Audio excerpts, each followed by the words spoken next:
Philo. It's an uncommon name. But then, Philo was an uncommon boy. He was born in northern Utah in 1906. His home had neither plumbing nor electricity. When he was 12 years old, his family moved to Rigby, a small farming town in southeastern Idaho. Little did anyone know, including Philo, how much his work on the family farm would change the world forever. Philo's new home had electricity. It had a Delco generator that fascinated him. With his curious mind and love of science, he learned to adapt and repair this new contraption. He also filled his days by reading any magazine that included popular science or science fiction. This further fueled his imagination to future possibilities and undiscovered technologies. He started small, taking things apart to see how they worked. He idolized inventors like Thomas Edison and Alexander Graham Bell. He even learned to play the violin so he could be like Albert Einstein.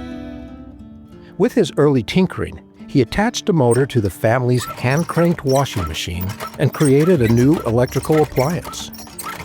He also won a magazine contest for creating an ignition lock, making it hard to steal those new Model T automobiles. His curious and inventive mind never stopped working.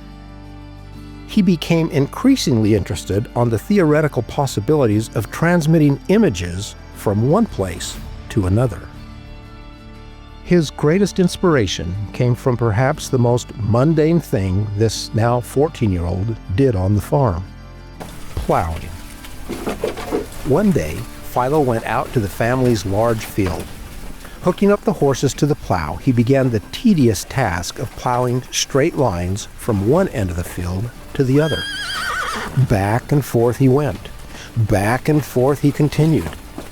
But Philo's mind wasn't fixed on preparing the field for planting potatoes.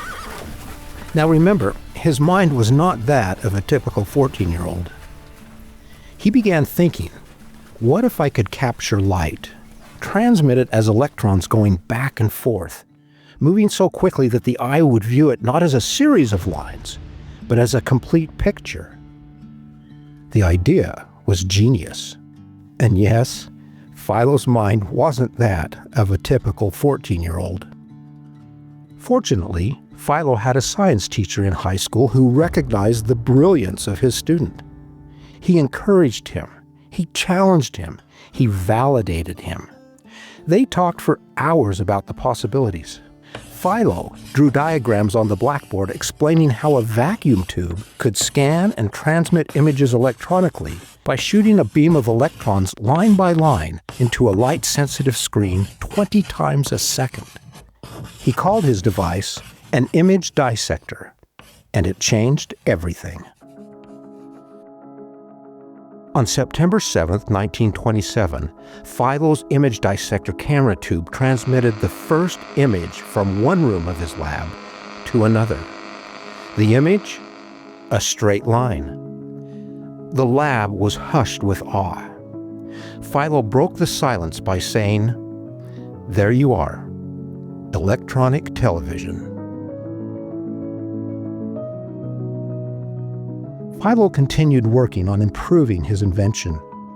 He found investors. His backers told him that a straight line wasn't marketable, and they wanted to know when they would see dollars from his invention. He invited them back a short time later and transmitted to his investors a dollar sign. Later that year, Philo transmitted the first live human images with his system. A 3.5-inch image of his wife, Pam, with her eyes closed. By this time, Philo had a lab in San Francisco to continue his work. Engineers were seen coming and going at all times of the day and night, often carrying strange-looking parts and unusual packages. The curtains of the lab were also closed so that lighting could be maximized. One day, 2 policemen were sent to the laboratory because of the suspicious activity. His wife, Pam, assured the officers that they were conducting legitimate research. and not making illegal whiskey. By 1936, Philo's invention had begun to catch the interest of the country. The magazine Collier's Weekly had high praise. One of those amazing facts of modern life that just doesn't seem possible, namely, electronically scanned television that seems destined to reach your home next year, was largely given to the world by a 19-year-old boy, who today, barely 30 years old, is setting the specialized world of science on its ears. Shortly after that, Franklin Roosevelt became the first president to be televised. By the late 1930s, there were only a few hundred televisions in America.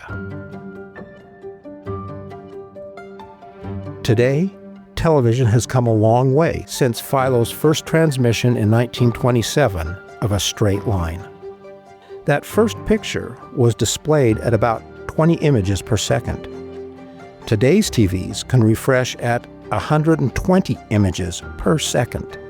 Philo's initial broadcast had an image of about 8,000 pixels. By comparison, today's broadcast images can have as many as 8.3 million pixels, more than 1,000 times the resolution of that original image of a straight line. Not only has the technology exploded, but the television has become a staple in nearly every home in America. Like all of us, Philo Farnsworth had his challenges. He had success, and he experienced failure. But he kept pushing forward with new ideas and new inventions. Some of his over 300 patents included his electronic research and development that contributed to the expansion of radar, infrared night vision devices, the electron microscope, the baby incubator, and the astronomical telescope. In 1999, Time magazine included Philo in the Time 100, the most important people of the 20th century. On July 21, 1969, Philo Farnsworth sat in his living room with his wife Pem. On the television in front of them came a live image. The image made up of quickly transmitted lines, row by row, just like the idea he had from the furrows in his potato field in the 1920s. On that day, Philo and Pem, along with over 1/3 of the world's entire population, watched as Neil Armstrong stepped out of Apollo 11's lunar lander and stepped onto the surface of the moon. That's one small step for man, one giant leap for mankind. At that moment, Philo looked over to his wife and said, "Pem, this has made it all worthwhile." Dream big and pass it on. From passiton.com.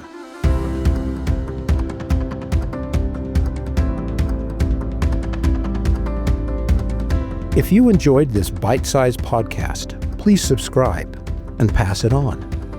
Passiton.com, the podcast, is available on your favorite platform.